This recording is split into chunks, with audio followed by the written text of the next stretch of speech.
Okay, everybody. We are starting chapter 12. We are in the book of Revelation in chapter 6. So if you open your Bibles up, we have actually come all the way to Revelation chapter 6. Took us a while to get here. But that's like the best part. I could just read Revelation 5 and 6 over and over. I could just be stuck there. 4, 5, and 6. No, 6 is where all the action starts. And in the book, we are in on page 61, which is chapter 12, the four horsemen. So if you remember all the context, the scene is in heaven. The thing about the book of Revelation is 1 minute you're in heaven, the next minute you're on earth. You know, the scenes switch back and forth. They also go in and out of time. So it's kind of confusing. So actually the scene, remember chapter 4 and 5 is in heaven. God is seated on the throne. The Lamb is there. There's angels, 24 elders. And then the Lamb goes and he takes the scroll, right, from the hand of God. That's the context of where we are. And this part of Revelation is like the spooky part, right? Where all this stuff starts happening and everybody talks about, even in movies, we have the four horsemen, right? There's this ominous thing about it. Nobody really knows what it's all about, but because it's kind of, it's strange. That's when all the action starts and judgments start to fall on the earth. So in the context of the story, there's this seal, which has how many seals? Does anybody remember? Sorry, the scroll has 7 seals, right? 7 seals. And we said as the Lamb takes the scroll, he pops them open. And as he opens the seal, a judgment falls on the earth. Okay. Now, as an overview, if you look at this small point of time of just the seals, you'll be like, oh, God is like angry. And, if you draw your conclusions from this small dot in time, okay, you're going to get the wrong impression about God. So it's like this: if we have a timeline, and then you have just these events that happen here, these events along the line, and if you just zoom into an event alone and you draw conclusions about God just from these events, you may get the wrong picture. Okay, it's true to our lives as well. Okay, because you may go through a bad season and you'll be like, oh, why is God so bad to me? What did I do? I've been good all my life. We're always whining like that, right? Humans are like that. If you judge the character of God based on a spot of time, then you're mistaken. Because we shouldn't judge who he is based on how we feel and what we're going through. Circumstances don't define his goodness, right? He is goodness despite he's good no matter what happens. So what you need to say is what Job says, I believe I will see the goodness of the Lord in the land of the living. Okay. So we are as we proceed now, we're going to be like zooming into these little dots, these events in Revelation. And you're like, why does God want us to know all this stuff, right? Especially if we're not here. This is happening post-rapture. Why does God want us to know about this? Then why does he want us to know about the past? To be prepared, right? Also, why does he want us to know about the past? He doesn't need to give us that information. So it's like we're somewhere on a timeline. This is not a Revelation timeline. I'm just talking about time in general. We're somewhere here. God gives us information about things that's, happening after us. He also gives us information about stuff that happens before. But the whole point is that when you look from A to Z, you will see his whole plan. And when you see his whole plan, you understand his character. You understand your purpose also. You understand why and how he functions. Okay. And that's what he wants us to know, that he is the greatest master planner, that he has an overall plan. And then it's just like he shares that information with us. Like he shared with Abraham when he was going to destroy Sodom, right? Abraham was not part of that destruction, but he just wanted to share that information because Abraham was his friend. Okay. So that's the idea. When we look at this, we shouldn't base our judgment just on a point of time, but we are going to stare at an event right now. So also, this is the seals. We have 7 seals, 7 trumpets, and 7 bowls. And I have a picture at the end of the book if you want to see the sequence of events. Now, with each opening of each seal or trumpet, or the blowing of a trumpet or the pouring of the bowl, there's an event like a judgment falls on the earth. And you're like, why? Okay.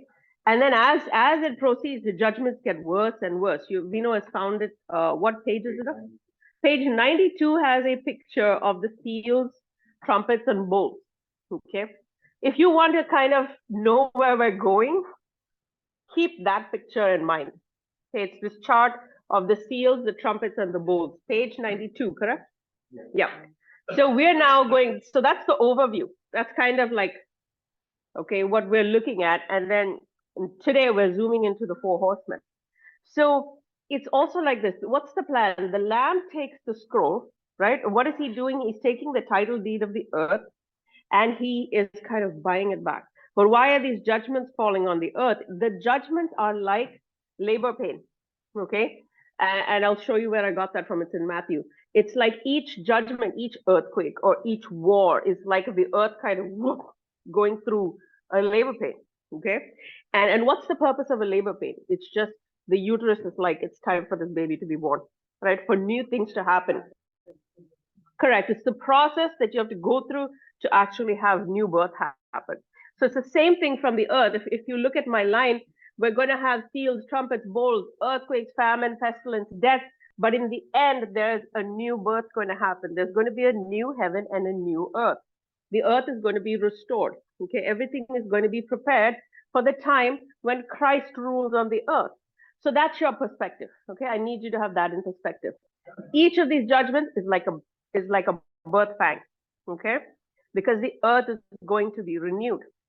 Now, a very interesting thing, I'd like you to go home and study it. I'm going to spurt it all out in the next few minutes, but I'd like you all to go home and read Matthew 24, which is like one of those hard chapters, okay? And it actually corresponds to the events of Revelation. Matthew 24 is Jesus talking about his second coming, okay? And a lot of those events, you can like line them up side by side, okay?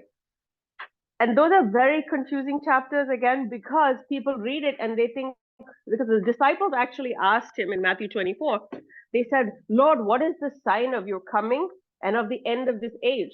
So everybody thinks that's rapture. Like for years, people have thought that it's rapture. But remember, there are two parts of him coming, right? When they refer to him coming, it's always the second coming, when he comes triumphantly to reign, to, at Armageddon. The rapture is never referred to as the coming, okay? That's where he comes, he doesn't come to the earth. It's a secret coming of the Lord, and he whisks away the bride, okay? So they basically say, what are the signs of your coming and of the end times? At the end of this age, as in this age when there's like lawlessness and Jesus doesn't rule, Israel is under, like they were all the context, like the historical context was that the Romans ruled over the Jews. And they were like, this is wrong, because we should have a king. Jehovah is our God. We should have a king, and we're like a nation under God. But now they were ruled by other countries, right? It was Babylon, Medo-Persia, Greece, all these other Romans, right? And so they looked to Christ as their Messiah, as their deliverer from Roman rule. So in that context, they were like, Lord, when are you coming to save us? When are you going to deliver us from this? When is the end of this age, right? Remember the statue, right? It's a timeline. When is the end of this age that you're going to come and save us? That's the context of Matthew 24. So keep that in mind when you go and read Matthew 24. What are the signs of your coming and the end of this age? Okay. So let's look at Revelation chapter 6, verse 1. Then I saw the Lamb open one of the seven seals, and I heard one of the four living creatures say with a voice like thunder, come. Another version says like, come forth. Like, come on out. Okay. We're going to see four horsemen. What are these horses? Are they real horses? Okay, because we have real horses on earth. So that's what makes it confusing. Think about it. The scene is in heaven. Okay. So what are these horses? What are these horsemen? Are they real men?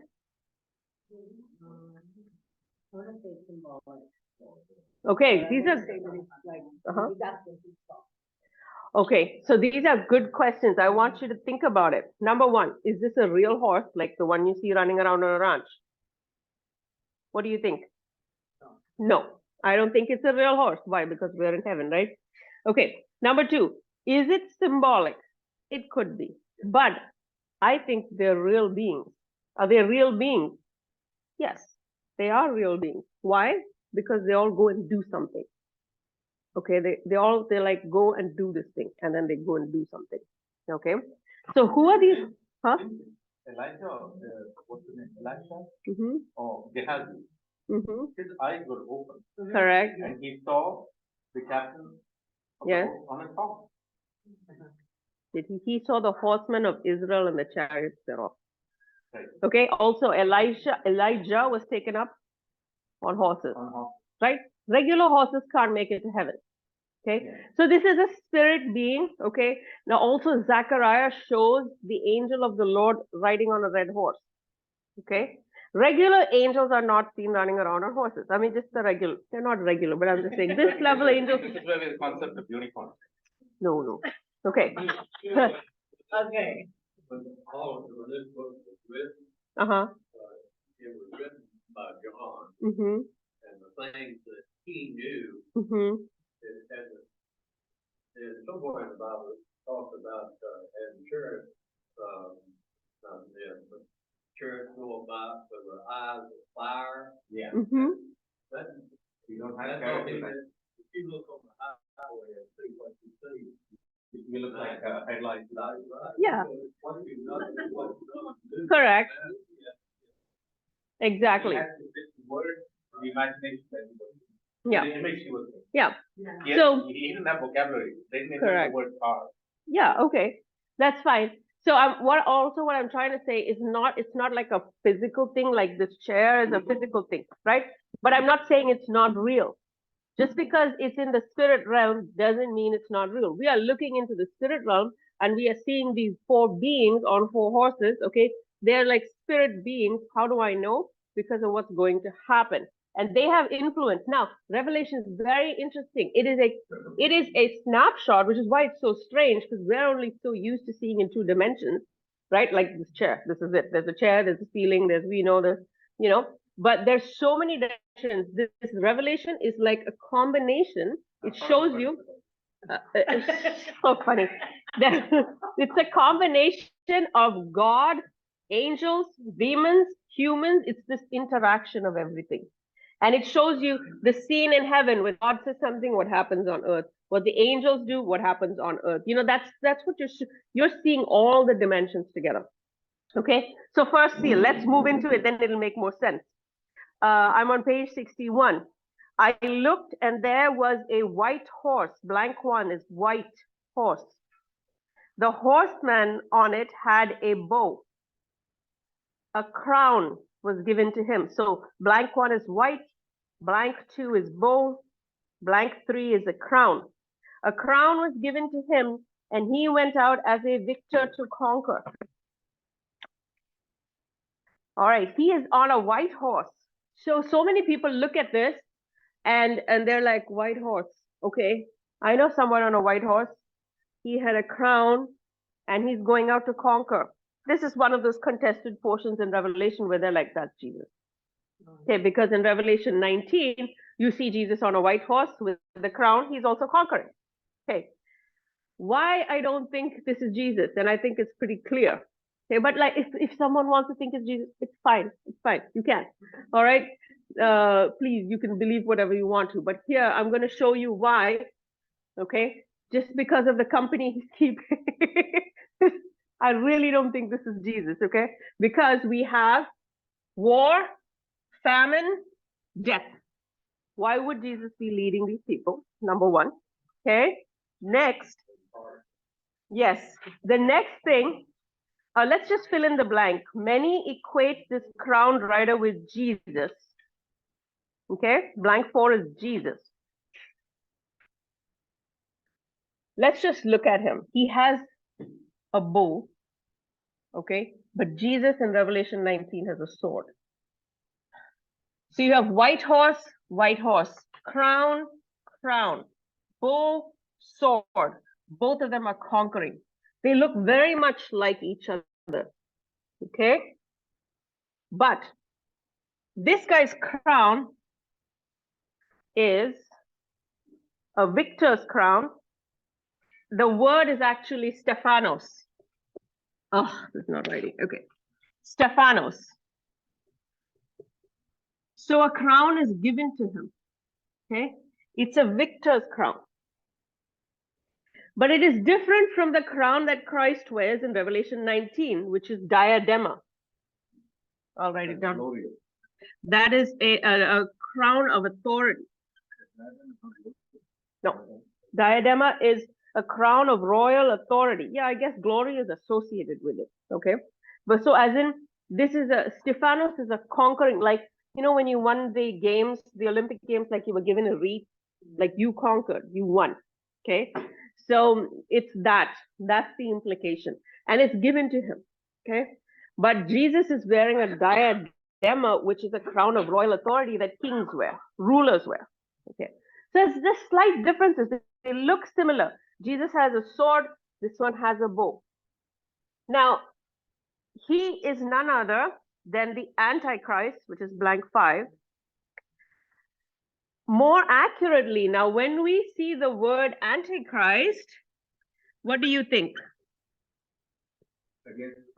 Against, yes. Anti is like against, right? That's what we think in our mind. But the actual word is more accurate to say pseudo. Antichrist is more like pseudo-Christ. Is a better understanding. Okay. So what is pseudo? What is pseudo? False? Fake. Fake? Okay. Uh-huh. Sham. That's very good. A sham. So very close, but not the real thing. Like now we have pop right? It's basically. Correct. Or those fake leather purses or the fake leather furniture, which looks good, but after some time it starts peeling off and you know it's not real. Right? So it's fake. It looks very similar when you put them up side by side, but it's not. Now, interesting. So pseudo is like fake. Deception. What is deception? So he's deceiving everyone. What is deception? Think about it. Half the truth. So we have truth and we have lie. Correct? You're either here or you're here. So absolute truth or a lie. There's no such thing as a white lie. Okay? So we have this line between the two. Where does deception fall? Is it in truth? No, it's on the lie side. Okay. But why is deception? So if I blatantly tell you that the sky is green, you're like, duh, the sky is green. Not green, it's blue. That's like you can tell. It's a lie. It's an outright lie. But deception is why it's so hard is because it's very close to the truth. It has some elements of truth, but it's a lie. Okay, like when we see when the snake tempted Eve, he said, "Did God say you will not surely die?" You know, I mean, he told them truths like you will live, you will be like God. Okay, it was partial truth, but it was actually a lie. Okay, and that's how he deceives all of mankind. It's like nothing is new. Deception is something very close to the truth. So when you see Antichrist and Christ, that's how he's able to deceive the world, because he comes around trying to look like Christ, trying to be the savior. Okay, let's fill in. Did we fill in blank 5 and 6? Yes? Okay. The rider is adorned with a victor's crown. Blank 7 is victor's crown. He will, so people assume that he will win over the masses with his charisma and promises of world peace, because I mean, that's just how people like Hitler and all, that's how they all came to the scene. They didn't come out obnoxious and aggressive at first. They kind of wormed their way in by, you know, drawing people's hearts by the way that they spoke and stuff like that, right? Also, so is this a man or is this a spirit being? The spirit being. Is the Antichrist a real man? Yeah. So on the earth, we have a real man called the Antichrist, but there he is backed completely or possessed, driven completely by the Antichrist. Okay. So the picture that we're seeing here today, I mean, this is a great picture, but it's actually just as close as we can draw to draw the spirit being, but it's actually a spirit being driving this human being. Okay. Mm-hmm. The opposite is Christ. Does that make sense to you? So if you look at the opposite, it'll make more sense. You have the Holy Spirit in his fullness upon Christ, who was man, right? And God used him to accomplish his purpose and bring light and life to all men. Same way, the spirit of Antichrist will infill the Antichrist, and he, as a human, will bring death and destruction and everything that's anti-God. Okay? So just think, so these are spirit beings, and in the spirit realm, we're seeing the spirit beings, right? But they're going to have an impact on the earth, and we're going to see that. Okay? One thing that comes out when you talk about that, Mm-hmm. when the Jews were expecting Jesus, Mm-hmm. they were expecting the second Jesus, the authoritative Mm-hmm. ruler. Yeah. They totally missed the promises of the Messiah Mm-hmm. as a sacrificial lamb. They were not looking for somebody who was meek, lowly, born out of nothing, who came from nobody that they could even recognize as being the way that Jesus was appeared. And he came to the earth, right? And they totally missed it. When we look for the Antichrist, what are we looking for? We're looking for somebody with form. Yeah. We're looking for somebody with Mm-hmm. vile intentions. Mm-hmm. We're looking for somebody with destructive mentality. We would be totally taken up by that image if we're looking for the Antichrist that way. Mm-hmm. We're actually going to be looking for somebody that shows that who's a pseudo Christ. He will look just like Christ. And attract people because of the He will personality. look like a person of peace. Yeah. That's what Yeah. he's going to do. Correct. We're going to look at that. So be watchful. Yeah. So remember the movie Justice Line? Yeah. Back in the day. So I remember I was watching it one time, so I watched it, and the guy that portrays the Antichrist, they set him up, they put like eyeliner, and he looked Bad. right. He looked like, Mhm. that's not how it's. Correct. Okay. Also, one thing I would like to have perspective. Perspective is that we're not going to go about looking for the Antichrist. You get nothing by trying to figure out who he is, when he's coming, what he's doing. Not your job. Okay. It's like be seeking Christ. Christ. Okay. He needs to be our focus. So this guy is just a side character, though he causes a lot of destruction. Yeah, be wary of deception. Okay, even like that principle applies today. Okay, is that when don't look at outward appearance because it's just what's on the inside is different from what's on the outside. Okay, all right. So moving on to this guy, what is the? He has a bow in his hand, right? So he has a bow. The word for bow, why did I do this? Is actually toxon. Yes, it is a bow. Okay, but the word is actually toxon, which is used of the rainbow in Noah's time.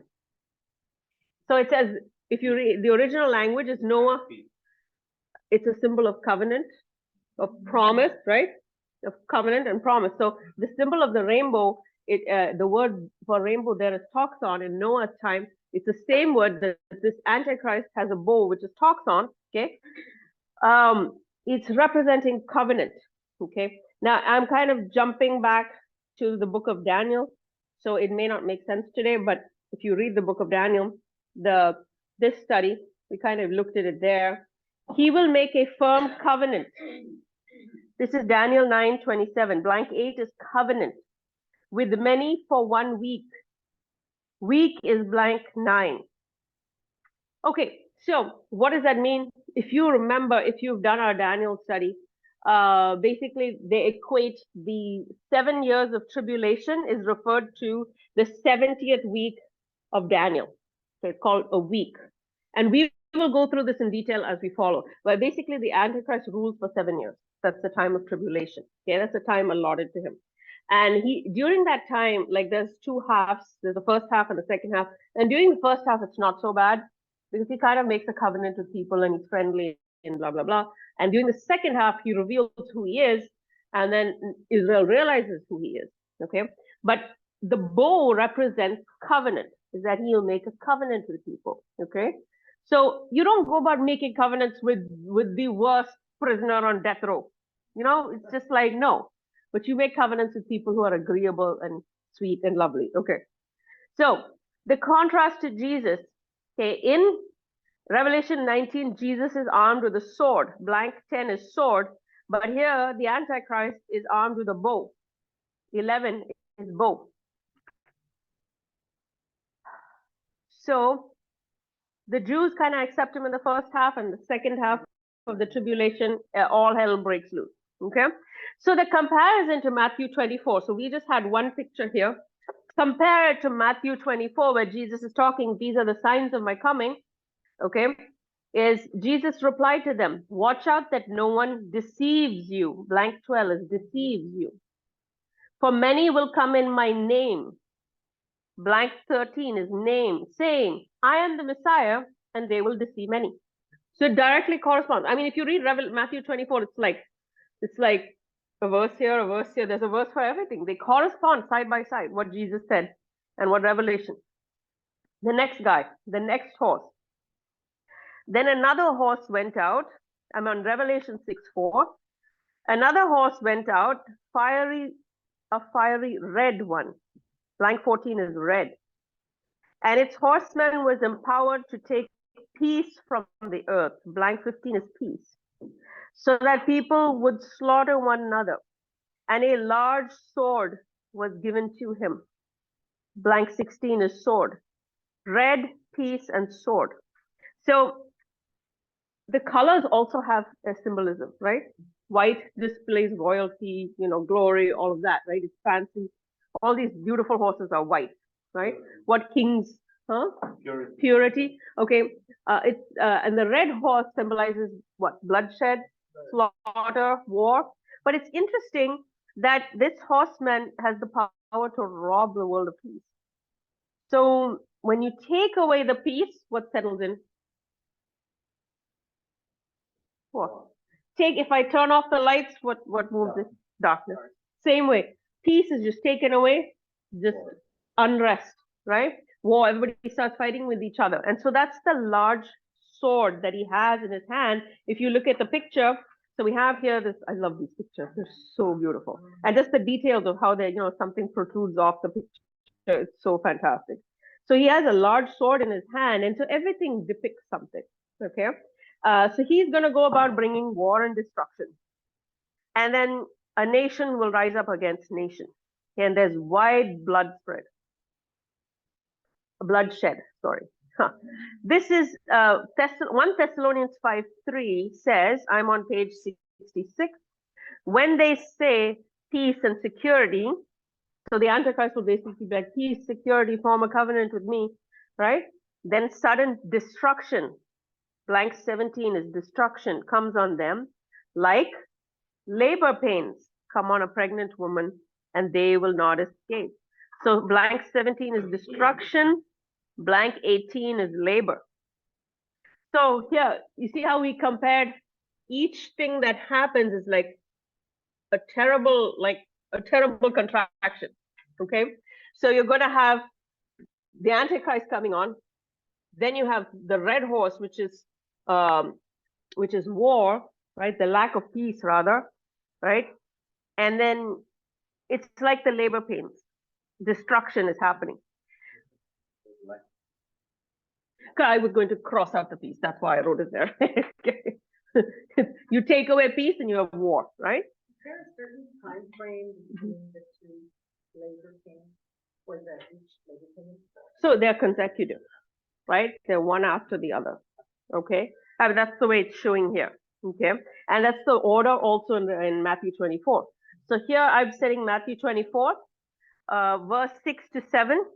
Jesus is saying, so Jesus just said, you're going to have people who deceive and say they're the Messiah. Next few verses he goes, you're going to hear of wars and rumors of wars. Blank 19 is wars. See that you are not alarmed, because these things must take place, but the end is not yet. Blank 20 is end.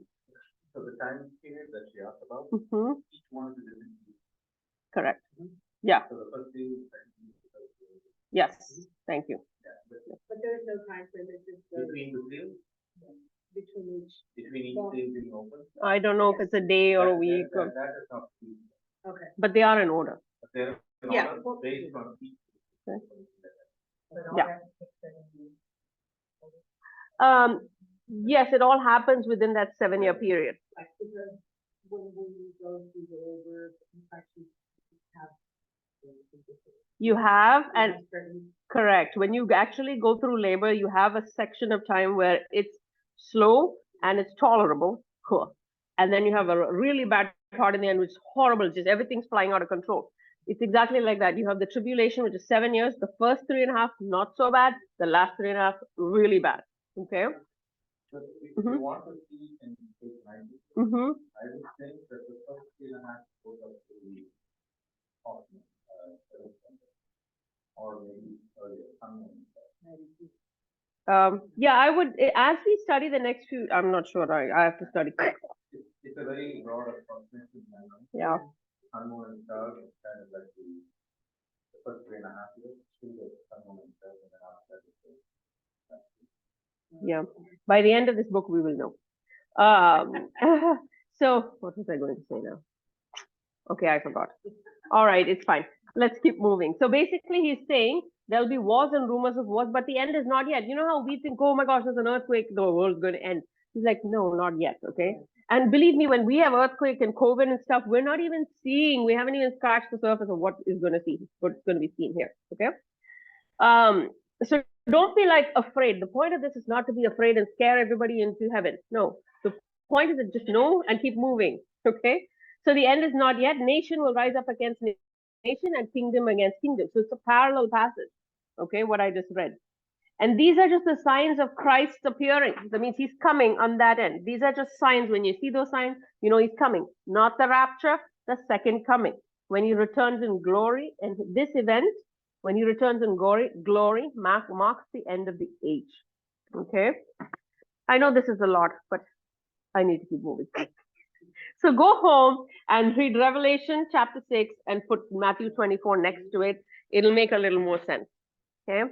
Third seal, black horse. So it's like Jesus popping open the seals. Okay? Third horse. He opened the third horse. I heard the living creature say, come. And I looked and there was a black horse. Blank 21 is black. We've reached this place. The horseman on it had a set of scales in his hand. Scales is blank 22. Scales is like, you know, those weighing scales in the market. Okay. Then I heard something like a voice among the 4 living creatures say, a quart of wheat for a denarius and 3 quarts of barley for a denarius, but do not harm the olive and the wine. So what he's saying is this guy's holding scales, talking about measuring, okay? And he's saying, you know, in today's translation, it's just a handful of wheat for a whole day's worth of wages. So that's very little, right? You work a whole day, you'll only get a handful of wheat. Okay, so what does that imply? When you work so much, scarcity, what else? What happens when you scarcity? You have a family to go to and you only have a handful of wheat. What happens? What is yeah, inflation, yes. Yes. And what's in your hand deflates, right? Okay. What happens when this continues to happen and you don't have enough? What happens? Famine. Okay, its implication scarcity, it's implying famine. So black usually is associated like with death, right? But famine causes death. So people die, and we know of famines that have happened in history, right? So blank 23 is famine. And look at this picture, fantastic. Picture is amazing. So I'm not I'm not giving up the like revealing the end of it because we've already read it, but when it talks about famine and then death, but will it be where people will still be dying?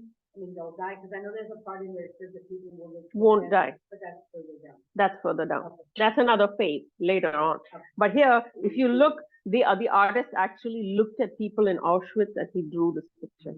I mean, I love the details. You can see the ribs of the horse. You can see the tail. Everything just looks terrible. Everything's dry. And this is a great picture.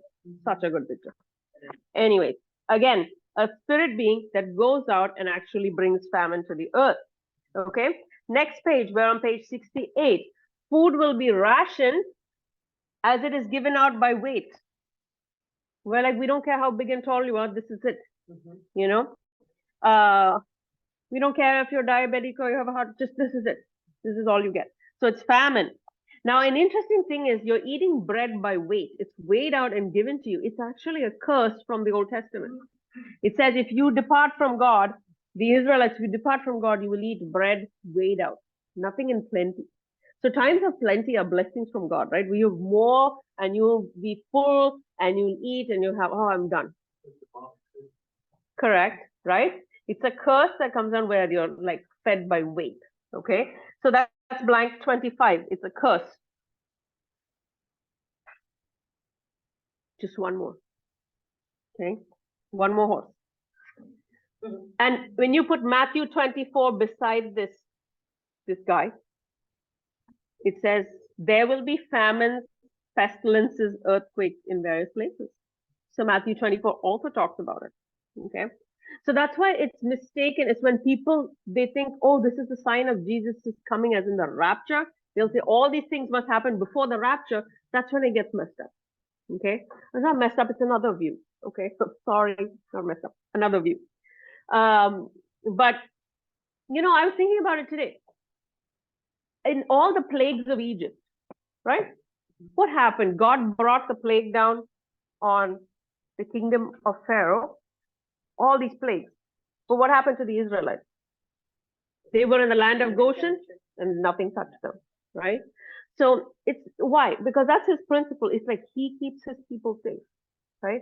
They've already been through enough with the being in slavery, right? He's not going to bring, it wouldn't be just, right, for him to put the same punishment on the wicked as he would on the just. So the same way, the time of tribulation is God pouring out judgment on the earth and the kingdom of the Antichrist, which we do not belong to, okay? Because he has already whisked us away to a marriage, the marriage of the Lamb, okay? To keep that in perspective, next horse. I looked and there was a pale green horse. Pale is blank 26, so we're up to this one, okay? Pale green horse. The horseman on it was called Death, and Hades was following after him. Authority was given to them over a fourth of the earth to kill by the sword, by famine, by plague, and by wild animals of the earth. Okay. Interesting thing is, so we had all these characters, right? We have Antichrist here. That's the first horse. Who's the second horse? Pop quiz. War. Who's the next one? Famine. And the last one for today is death. Okay, these are all, we're going through 4 seals today. Now, the interesting thing is that all of these things cause death, right? War causes death, famine causes death, the Antichrist will cause death, okay? So, but an interesting thing I want to bring out to you, and look at the picture. The color says pale green. Not this pretty summery spring green that we're talking about, right? That we're used to seeing around Easter time, not that green. The word is actually chloros, which means a deathly pale, sickly green. Okay, I was reading in I think the Amplified, it said like a black and blueness of bruising. That color. So it's kind of green, it's kind of black and blue. Do you have it? What does it say? So I looked and behold an ashy pale horse, black and blue, made so by blue. Okay, ashy pale horse, made black and blue as though by bruising. So if you imagine like a dead body in all those CSI kind of shows, right? You look at the body, the blood has been drained off of it. It looks kind of ashen and pale and gray, right? That's the color. He's kind of got it pretty good here in the picture. It's not a lovely color. It's just very awful. Okay, death and Hades. So we think of death as an event, correct? Hades is a location. That's what we think. Yes, that is true in our earthly realm, but there's a spirit being called death, because we know that eventually in the end, death and hell will be cast into the lake of fire. Okay, so these are, again, so is this my question from the beginning? Are these real, like, physical things? Are they symbolic? Does it make sense now that it is a spiritual being, right? You see death on a horse, right? It's the Grim Reaper, okay? Death is not a horse, death is a real being. It's a spirit being. It's not an angel, it's like a demon, okay? And so it's as though death is going around with the whatever sickle or whatever you want to imagine. And he hits the ranger. No, the Astros is going from blue to Oh boy. Okay. Yeah. Oh, okay. Okay. So think of it like this. In our picture, we have a death on his horse and he's slaying people. And it's like Hades is following like with a big garbage bag trying to pick up people, you know? Like think of it like that. Okay, so that's what, let me read it. Let's see what it says. I looked, there was a pale green horse. The horseman on it was named Death, and Hades was following after him. Authority was given to them over a fourth of the earth. That means, how many is that? What's a fourth? A quarter. A quarter of the earth's population gets wiped out. Pretty insane. Okay, and they kill by different things, by sword, by famine, by plagues, by wild animals, whatever means necessary. It's like you will understand this. And okay, Matthew 24 says, and they will kill you. I mean, that's just death. This is all implying death. Okay, but if you want to understand how that works, it is like in the plagues of Egypt. If you remember, the Egyptians, those who didn't have the blood on the doorpost, the angel of death came over and wiped them all out. Right?